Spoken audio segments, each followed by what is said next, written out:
الذی جعل لکم الارض فراشا، الذی جعل لکم الارض فراشا، جب یہ تم اور تم سے پہلے خدا کی مخلوق ہے تو پھر ان کا پوجا کیسے کرتے ہو اور ان سے مدد کیسے مانگتے ہو؟ اعبدوا ربکم وحدوا ربکم، ایک اللہ کی وحدانیت و فردت کے قائل ہو جاؤ۔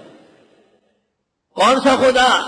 الذی خلقا، وہ جس نے پیدا کیا۔ اب فرماتے الذی جعلا، وہ اللہ جس نے ڈالا ہے لکم الارض فراشا، تمہارے لیے زمین کو بچھونا، والسماء بناء، اور آسمان کو بنایا چھت۔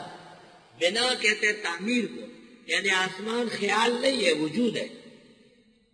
وانزل من السماء ماء، اور اتارا آسمان کی طرف سے پانی، فاخرج به من الثمرات رزقا لکم، بس اتارتے ہیں اس سے پھل تمہارے لیے روزی۔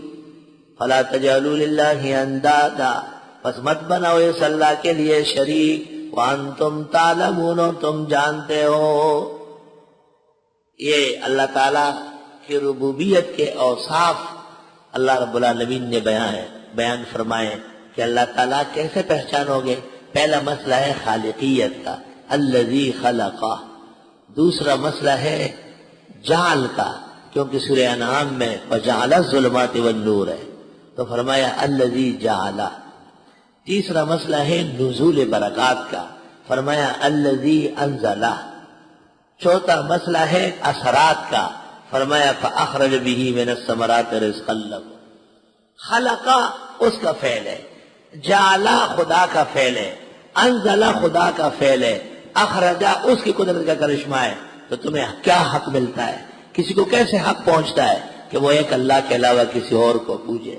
فلا تجعلوا للہ اندادا، فلا تجعلوا للہ اندادا، پس مت بناؤ اللہ کے لیے شریک، وانتم تعلمون، تم جانتے ہو۔ الذی خلقا، الذی جعلا، الذی انزلا، الذی اخرجا۔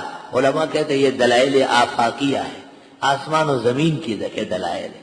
آسمان و زمین کا پورا احاطہ ہو گیا، کوئی چیز بچ نہ سکی، کوئی چیز خلائق میں سے بچی نہیں، دلائل آفاقیہ میں سے سب کچھ آ گیا۔